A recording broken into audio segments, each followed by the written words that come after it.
Good afternoon my dear students. बेटा आज हम आपके सिलेबस का लास्ट टॉपिक डिस्कस करेंगे, that is ozone layer depletion. Okay, that ozone layer depletion of topic atmospheric pollution. So open your classwork notebooks, write down your topic. Firstly, write down the date, that is 8 January 2026, chapter atmospheric pollution, and in that we have already discussed ozone layer depletion. हम पढ़ चुके हैं ozone layer depletion के बारे में। ठीक है, पहले हम रिकैप्चुलेशन करेंगे कि उस दिन हमने क्या पढ़ा था। सो बेटा, we have discuss about the ozone layer depletion. The ozone layer is a layer which is present in the stratosphere of the earth's atmosphere. जो ओजोन लेयर है वो एक लेयर है जो अर्थ के स्ट्रेटोस्फेयर में पाई जाती है। As we know, due to the atmospheric pollution और due to the regular increase of chlorofluorocarbons that layer is depleting. ठीक है, तो जो स्लोली ग्रेजुअली डिक्रीज हो रही है, उसका लेवल कम हो रहा है या उसमें होल हो रहा है, अब उस लेयर की डिप्लीशन को हम कहते हैं ozone layer depletion. We have discussed there are certain chemicals which is responsible for the ozone layer depletion. So chemical which is responsible for the ozone layer depletion, one of the major out of 180% of the chemical which is responsible for the depletion is chlorofluorocarbon. We have discussed that कि जो 80%, 100 में से 80% जो हमारे पास depletion हो रही है वो किसके कारण हो रही है? क्लोरोफ्लोरोकार्बन के कारण हो रही है. ठीक है, जो क्लोरोफ्लोरोकार्बन जिसको हम कॉमनली कहते हैं CFC, it is used in many things, like it is use in coolants, refrigerators में यूज़ की जाती है, एसीज में जो गैस फिल की जाती है उसमें होती है, प्लास्टिक की फॉर्म्स जो बनती हैं उनमें होती है, क्लिनजिंग एजेंट जो अलग अलग यूज़ किए जाते हैं उनमें पाई जाती है. तो बहुत सारी चीज़ों में इसका यूज़ किया जाता है. बहुत सारे अदर भी केमिकल्स हैं जो इसको इंक्लूड करते हैं, जैसे कि हम ये पढ़ चुके थे. ओके, तो then we have discussed about the causes of ozone layer depletion. So there are different causes, many causes. तो सबसे पहला कोज जो हम डिस्कस कर चुके हैं, that is the depletion of ozone caused by chlorofluorocarbon. So we have discussed already that जो main reason है डिप्लीशन का वो क्या है? Release of chlorofluorocarbon compound. जो क्लोरोफ्लोरोकार्बन कंपाउंड्स हैं उनका रिलीज होना, जैसे कि फ्रियॉन्स. ठीक है, फ्रियॉन्स कैसे रिलीज होते हैं? फ्रियॉन्स क्या है? वेरी स्टेबल कंपाउंड और ज़्यादा टाइम तक रहते हैं. जैसे हमने उस दिन पढ़ा था कि ये फोटोलाइसिस होने के कारण ये ब्रेक डाउन हो जाते हैं टू डिफरेंट फ्री रेडिकल्स में. एक बनाता है हमारे पास यूवी लाइट की प्रेजेंस में फ्री रेडिकल होता है जिसको हम बोलते हैं क्लोरीन फ्री रेडिकल. जैसे ही यूवी लाइट इसके ऊपर क्लोरोफ्लोरोकार्बन के ऊपर फॉल होगी, फोटोलाइसिस होगी. फोटोलाइसिस क्या होता है? What is photolysis? Photolysis is the break down of molecule in the presence of UV light. UV light की बेसिस में जब हम किसी भी कंपाउंड को तोड़ते हैं, दैट डिकम्पोजिशन और the break down of that molecule is called a photolysis. It convert into photolysis और ये हमारे पास टू फ्री रेडिकल्स बना देंगे. Free radicals are those carbon intermediates और we can say reaction intermediates जिनके पास अपने फ्री इलेक्ट्रॉन्स होते हैं. अब ये प्रॉपर डायग्रामेटिकली बताया गया है कि कैसे वो वर्क करते हैं. तो सबसे पहले हमारे पास क्या होता है? क्लोरोफ्लोरोकार्बन CFC मॉलिक्यूल, उसके ऊपर यूवी रेज फॉल करती हैं. जैसे ही वो यूवी रेज फॉल करेंगे, यहाँ पे CF3 था, CFCl3 था. तो जैसे ही वो यूवी रेज पड़ी, वो टूट के अलग से एक फ्री रेडिकल देगा जिसको हम कहते हैं क्लोरीन फ्री रेडिकल. ठीक है, वो क्लोरीन फ्री रेडिकल अब फर्दर जो एटमॉस्फेरिक ओजोन प्रेजेंट है, जो ओजोन लेयर में ओजोन है, दैट इज O3 मॉलिक्यूल, उसके साथ रिएक्ट करेगा. ठीक है, जैसे ही वो उसके साथ रिएक्ट करेगा तो वो बनाएगा क्लोरीन मोनोक्साइड.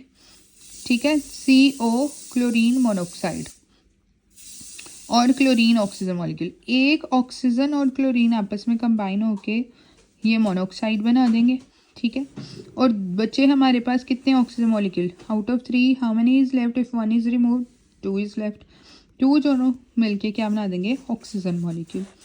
देन फर्दर ये जो हमारे पास again we have one more free oxygen, तो वो फॉर्म करेंगे, रिएक्ट करेंगे स्ट्रेटोस्फेयर के साथ, ठीक है। तो फर्स्ट वाले में हमने क्या कहा कि UV causes chlorine atom to break away from the CFC molecule, then that free chlorine atoms hits the ozone molecule, then ozone molecule के साथ hit करने पे chlorine atom pulls one oxygen atom away and take it away from the combined O3 molecule, and then free oxygen atom hits the chlorine monoxide molecule, chlorine monoxide को hit करेगा, then the result another free chlorine atom will be formed. इस तरीके से जो ozone होगी वो ozone नहीं रहेगी, वो अब क्लोरीन फ्री रेडिकल्स बनाते रहेंगे। तो जब हमारे पास बहुत सारे free chlorine will continue to deplete in the atmosphere, तो इस तरीके से अब ओजोन हमारे पास डिक्रीज होती जाएगी, तो that's will lead to the ozone layer depletion, ठीक है। उसी के साथ अब हम नेक्स्ट टॉपिक कवर करेंगे, that is open page number 222. The name of the topic is ozone hole. Okay, so write down the topic. Ozone layer depletion we have done. Write down ozone hole, ठीक है। Whole का मतलब है किसी चीज़ का खाली हो जाना. सो इन 1980s जो एटमॉस्फेरिक साइंटिस्ट वर्क कर रहे थे about depletion of ozone layer, तो उन्होंने कॉमनली उसको नाम दे दिया ozone hole. In 1940s atmospheric, note down, atmospheric scientist working in Antarctica reported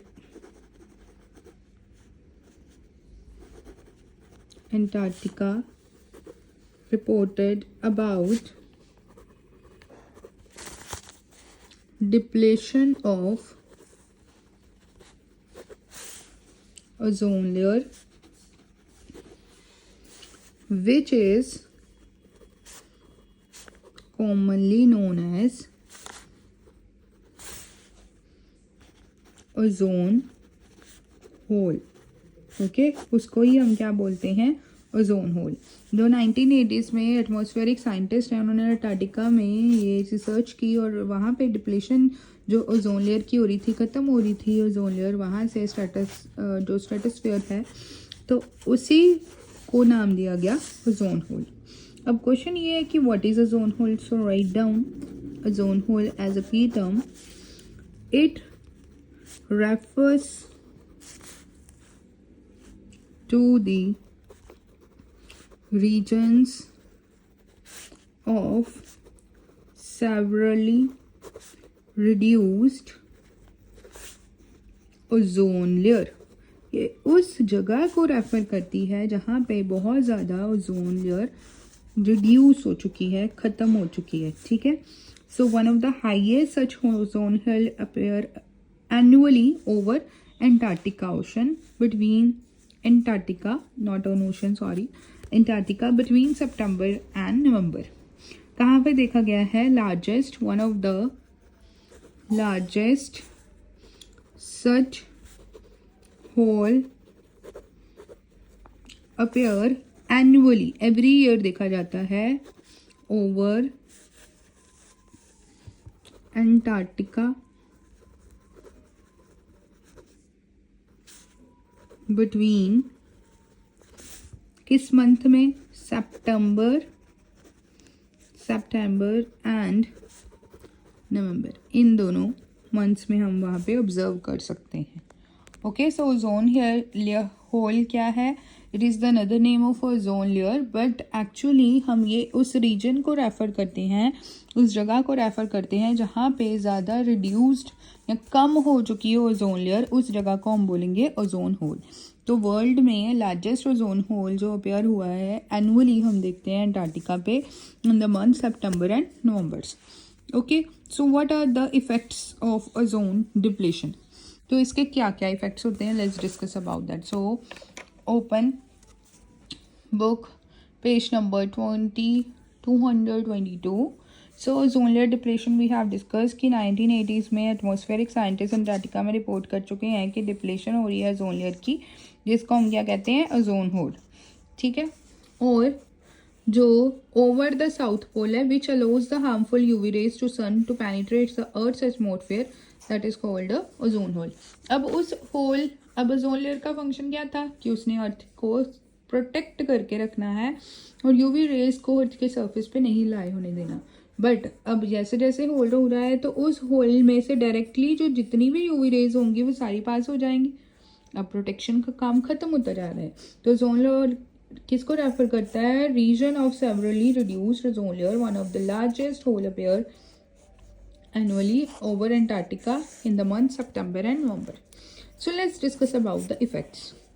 ठीक है, as we know it is harmful for us, so let's discuss about that.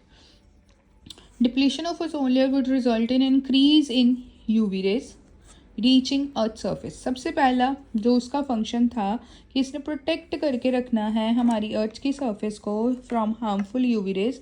अब वो directly ये आपको मतलब पिक्चर शो की गई है कि ओजोन होल कैसा होता है। अगर वो लेयर है तो उसमें ये होल क्रिएट हो गया है जिसमें से अब डायरेक्टली रेज लाइट्स जो हैं वो पास हो सकती हैं, वो डायरेक्टली फॉल करेंगी अर्थ की सरफेस पे, ठीक है। यूवी रेज रीच करेंगी अर्थ सरफेस पे और कॉज करेंगी harmful effects on humans.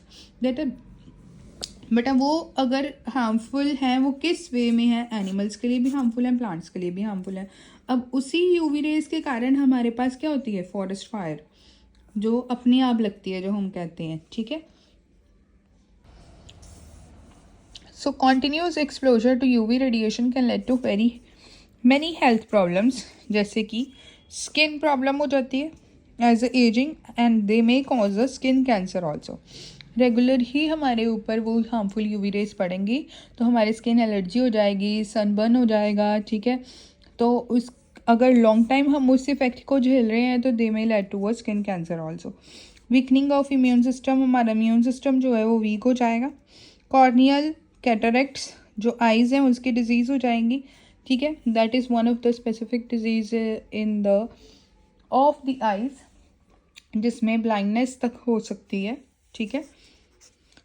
Disruption in the function of DNA का फंक्शनिंग भी जो है वो भी ख़राब हो सकती है। Next is ozone he absorb. अब हमें पता है कि ओजोन का काम क्या है, हीट को एब्जॉर्ब करना है जो सन से डायरेक्टली आ रही है, ठीक है। अगर वो नहीं है तो इंक्रीज हो जाएगा टेम्परेचर, वो एब्जॉर्बशन की पावर कम हो जाएगी। Reduction in ozone would lead to the temperature changes and rainfall failures on the earth. अब टेम्परेचर जो है कॉन्टीन्यूसली हाई रहेगा और रेनफॉल जो है वो कम होती जाएगी। Plankton in this is one of the name of the animals, or we can say type of species available in the oceans which assimilates large amount of, जो क्या करते हैं, एटमॉस्फेरिक कार्बन डाइऑक्साइड बनाते हैं। अगर यूवी रेडिएशंस इंक्रीज हो रही है तो ये जो अपनी एक्टिविटी है ये भी कम कर देंगे। Thus large amount of carbon dioxide will accumulate in the atmosphere will lead to the global warming। और जितनी ज़्यादा अगर कार्बन डाइऑक्साइड रिलीज़ होगी तो उतनी ज़्यादा अब हमारे एटमॉस्फेयर में ग्लोबल वार्मिंग होती जाएगी, which is one of the major issue nowadays. This is also one of the bad effect. Next is increase UV radiation inhibits pollen germination. अगर ज़्यादा रेडिएशन होगी, प्लांट्स की बात आ गई अब, ठीक है, तो फिर पोलन ग्रेन्स जो प्लांट्स में पाए जाते हैं वो जर्मिनेट ही नहीं होंगे। अगर जर्मिनेट नहीं होंगे तो नेक्स्ट वाले प्लांट्स जो हैं वो फॉर्म नहीं कर सकते। नेक्स्ट आ गया increase UV radiation also disturbs many ecosystem on land, rice production is reduced. अब as we know rice is one of the crop which requires और which is use large amount of water. हमें पता है कि अगर हम rice की खेती करते हैं तो हमें बहुत ज़्यादा क्वांटिटी में पानी चाहिए, ठीक है, इसीलिए तो वो उस मंथ्स में होती है जब बारिश होती है। बट अगर यूवी रेडिएशन पड़ रही है तो उसके कारण रेनफॉल क्या हो रहा है, कम हो रहा है। रेनफॉल कम होने के कारण जो राइस की प्रोडक्शन है अब वो भी क्या होगी, कम होती जाएगी। इज़ रिड्यूस्ड बाय इस इफेक्ट्स ऑफ यूवी रेडिएशन, ठीक है, वो भी उसकी इफेक्ट्स के कारण क्या होते जाएंगे, रिड्यूस होते जाएंगे। डे बाय डे उसकी भी प्रोडक्शन पे इफेक्ट पड़ेगा। In this way they are harmful for the plants।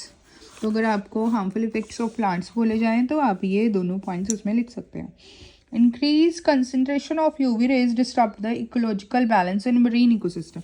अब देखें, जितनी ज़्यादा यूवी रेज होंगी, जितनी ज़्यादा सनराइज होगा, उतनी ही तेज धूप होगी, तो हमारे पास इवेपोरेशन भी होगी, पानी भी है जो स्टीम बन के उड़ेगा। ठीक है, इवेपोरेशन होने के कारण अब marine life means the ecosystem in which marine refers to the oceans or we can say aquatic life। जितने भी पानी में रहने वाले एनिमल्स होंगे वो इससे इफ़ेक्ट होंगे। ठीक है, बिकॉज अब उसके कारण यूवी लाइट के ज़्यादा होने के कारण या रेज के ज़्यादा होने के कारण उनकी जो खुद की लाइफ है वो भी डिस्टर्ब होना शुरू हो जाएगी। Increase radiation kill larvae of several fishes. Fishes के जो लार्वे हैं जहाँ से न्यू फिश की जर्मिनेशन होती है वो भी क्या हो जाएंगे, ज़्यादा हीट होने के कारण ख़राब हो जाएंगे, किल कर देंगे उनको। नेक्स्ट, अब आपके माइंड में ये आना चाहिए कि ma'am what should we do to reduce this. अब हम क्या करें ऐसा कि जो ओजोन का होल है वो अब इंक्रीज़ ना हो, क्योंकि हमें तो इसकी ज़रूरत है। इसका होल बढ़ेगा तो हमारे लिए तो बहुत सारी चीज़ें राइज हो रही हैं, बहुत सारे नुकसान हो रहे हैं हमारे पास।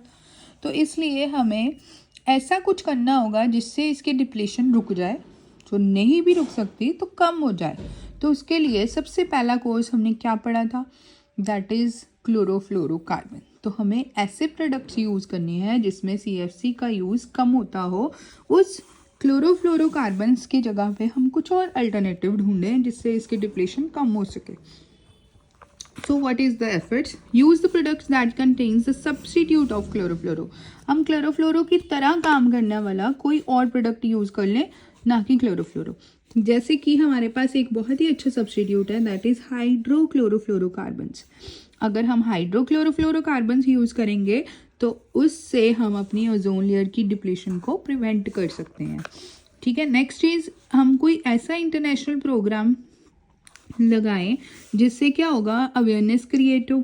ठीक है, जैसे कि international programs to reduce CFC production जैसे लगाया गया है Montreal protocol in 1987 which was initiated to prevent the ozone layer depression. अब इस प्रोग्राम से हमें क्या बेनिफिट होगा, इन प्रोग्राम्स को यूज़ करने से अवेयरनेस क्रिएट की जाएगी। ठीक है, और सब नेशंस के अलग अलग लोग इसके लिए अवेयर होके उसको प्रोटेक्ट करेंगे। ठीक है, और उसकी जो एफर्ट्स हैं हम करेंगे ताकि वो उसकी जो डिप्लीशन है उसका लेवल कम होता जाए।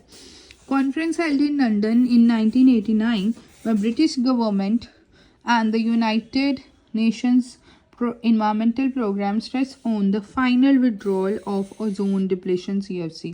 तो वो ये कह चुके हैं कि हम कुछ अल्टरनेटिव और अदर प्रोडक्ट्स यूज़ कर सकते हैं जैसे कि हाइड्रोकार्बन, बट हम इनको यूज़ नहीं करेंगे। Okay, next last topic of this chapter is how to check the air pollution. अब हम बहुत सारे टाइप्स के पोल्यूशन पढ़ चुके हैं, we have discussed air pollution. ठीक है, हमने एयर पोल्यूशन की बात की, एयर पोल्यूशन के बाद हम एसिड रेन की बात कर चुके हैं, ग्लोबल वार्मिंग की बात कर चुके हैं, greenhouse effect we have done, ozone depletion we have done. अब दिमाग में आपके ये आना चाहिए कि हमें कैसे पता चलेगा कि यहाँ पे एयर पोल्यूशन है या नहीं है। So let's discuss about that. Air pollution के बहुत सारे एडवर्स इफेक्ट्स हैं, ह्यूमन हेल्थ पे भी, प्लांट्स पे भी और हमारे इन्वायरमेंट में भी। बहुत सारे हार्मफुल इफ़ेक्ट्स होने के कारण ये नेसेसरी है कि हम ऐसे कुछ स्टेप्स लें कि जिससे इस पोल्यूशन का लेवल जो है डे बाय डे डिक्रीज़ होता जाए। So using less polluting fuels, हम अगर इलेक्ट्रिसिटी या कुछ इंजन्स ऐसे यूज़ कर रहे हैं जिसके कारण बहुत ज़्यादा स्मोक रिलीज़ हो रही है, इंडस्ट्रीज़ में यूज़ कर रहे हैं, तो हम ऐसे ही उसके अल्टरनेटिव्स निकालें कि उसका पोल्यूटिंग लेवल जो है वो, पॉल्यूटेंट्स जो है वो डिक्रीज़ हो, कम हो। जैसे कि हम सोलर एनर्जी को यूज़ कर सकते हैं, इलेक्ट्रिकल एनर्जी को यूज़ कर सकते हैं in place of conventional fossil fuels. जैसे हम व्हीकल्स की बात करें तो अब बहुत सारे व्हीकल्स ऐसे आ चुके हैं जो कि इलेक्ट्रिसिटी बेस्ड हैं। ठीक है, जिसमें हम बैटरीज यूज़ करते हैं। इलेक्ट्रिक वाली हमारे पास एक्टिवाज आ चुकी हैं, ऑटोमोबाइल्स आ चुके हैं। ठीक है, ऑटो रिक्शाज आ चुके हैं। तो हम उन अल्टरनेटिव्स को ज़्यादा यूज़ करें। और we can use a solar panels also. Automobile emission can be checked by installing a special device. अब अगर जो ऑटोमोबाइल्स हम यूज़ कर रहे हैं, अगर उसमें से जो धुआं निकल रहा है, हम कहते हैं ना कि पोल्यूशन करवाना है, तो उसमें वो क्या करते हैं, इंस्टॉल करते हैं एक स्पेशल डिवाइस जिसको हम नाम देते हैं कैटालिटिक कन्वर्टर। तो वो catalytic converter unburned hydrocarbons convert कर देता है। वर्क क्या है इसका कैटालिटिक कन्वर्टर का, द अनबर्न्ड, जो हमारे पास catalytic converter convert unburned hydrocarbons and carbon monoxide gas into harmless water vapours and carbon dioxide. तो वो जो बर्न नहीं हुई उसको कन्वर्ट करके अनबर्न्ड हाइड्रोकार्बन को और मोनोऑक्साइड को किस में चेंज कर देगा, वाटर वेपर्स में और कार्बन डाइऑक्साइड में। This is one of the other alternative कि हम इसमें स्पेशल डिवाइस लगाएं जिसका नाम है कैटालिटिक कन्वर्टर और उससे आइडेंटिफाई कर लें। नेक्स्ट आता है factories should use electrostatic precipitators, जिससे हम स्मोक की एमिशन को पता कर सकते हैं, ठीक है, और डस्ट पार्टिकल कितने एमिट हो रहे हैं उसके लेवल को, that is called electrostatic precipitator. Next is industries should be located away from the residential area. As we know, industries on large scale produces a lot of pollution. So अगर हम अपनी health को protect करना चाहते हैं तो जहाँ पे रेजिडेंशियल एरिया है, residential area is the area where most of the population exist, तो हम उस पॉपुलेटेड एरिया से उसको दूर रखें। Now other one is the Delhi government have banned playing of diesels buses का बंद हो चुका है and introduced the use of CNG, that's full form is compressed natural gas। हम उसकी जगह पे अल्टरनेटिव दिल्ली में तो हो चुका है, अब साथ ही साथ अमृतसर में भी बहुत सारी चीज़ें ऐसी हो चुकी हैं कि जो हम CNG बेस्ड व्हीकल्स जो हैं वो यूज़ करते हैं। क्यों करते हैं? क्योंकि इनमें से गैसियस एमिशन कम होंगी, इन्वायरमेंट में बहुत सारी जो गैसेस रिलीज़ होती हैं डीजल के कारण, फ्यूल्स के कारण, वो जो उसका लेवल है वो कम होता जाएगा, ठीक है, डाउन होता जाएगा फिर पोल्यूशन का level. And unleaded petrol is now used running cars and scooters. बहुत ज़्यादा पेट्रोल भी यूज़ नहीं होगा, उससे जो एयर के पोल्यूशन का लेवल है उसको कंट्रोल किया जा सकता है। Next, vehicle should be checked regularly, pollution controls, उनका पोल्यूशन कंट्रोल हमें रेगुलरली चेक कराना चाहिए। और one and the most important point, we must plant trees because it gives us oxygen and absorbs a lots of harmful gases like carbon dioxide. Planting more and more trees which purify air by absorbing carbon dioxide and release oxygen. They also help in bringing rain, due to which harmful dust particle and gases removed from the air. So in this way we can check the air pollution, and there are different ways by using these ways we can reduce the adverse effects of the air pollution. Okay, so this is all about the air pollution. Now from tomorrow onwards we have started our revision classes. So this is the last topic of the chapter and कल से हम क्या करेंगे, अपनी revision classes start करेंगे. So बेटा write down 2 questions. Examination based questions.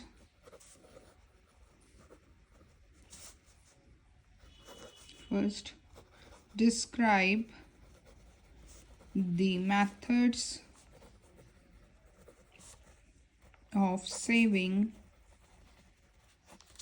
ozone layer. The ozone layer. Next, suggest any 5 ways to prevent air pollution. Okay, so these are the 2 questions which you are supposed to write on your homework notebook. Thank you. And tomorrow must revise your chapter 1 for the revision.